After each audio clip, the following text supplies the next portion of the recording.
আজকে আমরা আলোচনা করব অ্যালুমিনিয়াম অক্সাইডের তড়িৎ বিশ্লেষণ নিয়ে। গলিত অ্যালুমিনিয়াম অক্সাইড হতে আমরা দুটি আয়ন পাই, একটা অ্যালুমিনিয়াম আয়ন, অন্যদিকে অক্সিজেন আয়ন। অ্যালুমিনিয়াম অক্সাইডের সমতা করলে আমরা পাই অ্যালুমিনিয়াম প্লাস অক্সিজেন।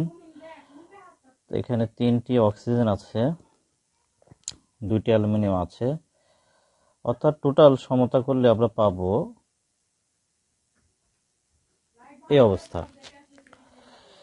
অ্যালুমিনিয়াম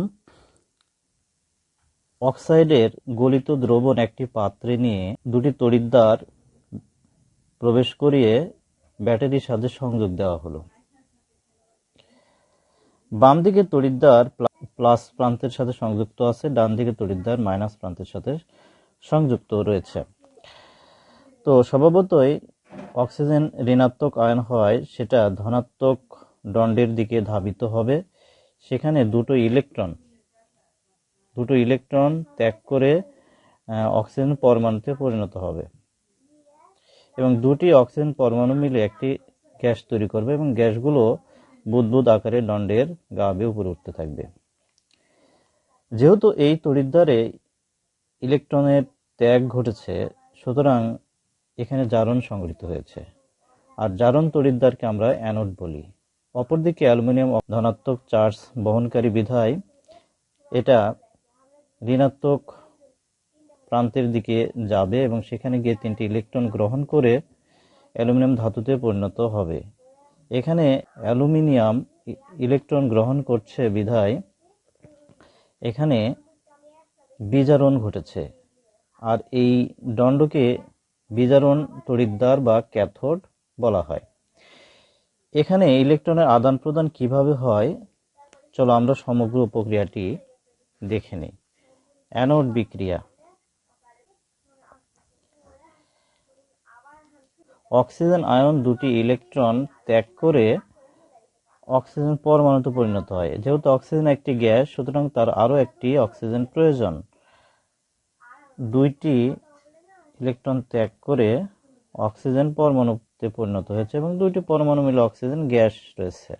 আমরা বিক্রিয়ায় দেখতে পাচ্ছি, সমতাকরণে দেখতে পাচ্ছি যে এখানে 3 অণু অক্সিজেন আছে। সুতরাং এই প্রক্রিয়াটা আরো সে দুবার চালালে 3 অণু অক্সিজেন পাবে।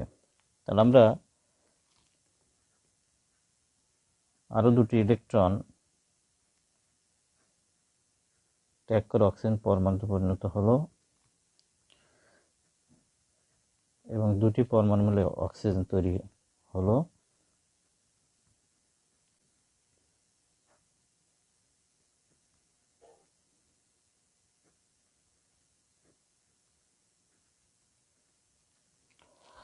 সমগ্র প্রক্রিয়াটি এভাবে লেখা যাচ্ছে: 6টি অক্সিজেন আয়ন 12টি ইলেকট্রন ত্যাগ করে 3 অণু অক্সিজেন উৎপন্ন করে। তাহলে এখানে অক্সিজেন 12টি ইলেকট্রন ত্যাগ করেছে। তাহলে এই বিক্রিয়ার সমতা রক্ষা করতে হলে এই অ্যালুমিনিয়ামকে এই 12টি অক্সিজেন গ্রহণ করতে হবে।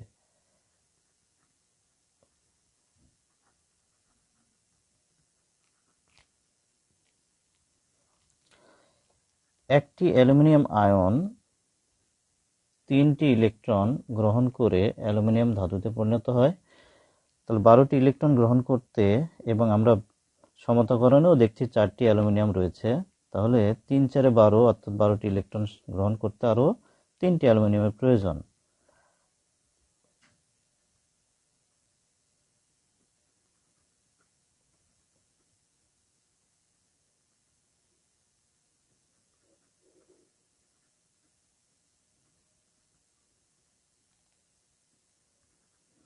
তাহলে সমগ্র প্রক্রিয়াটি 4টি অ্যালুমিনিয়াম আয়ন 12টি ইলেকট্রন গ্রহণ করে 4টি অ্যালুমিনিয়াম ধাতুতে রূপান্তর হয়।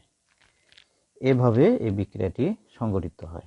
নিশ্চয়ই তোমরা বুঝতে পেরেছো বিষয়টি। ধন্যবাদ সবাইকে।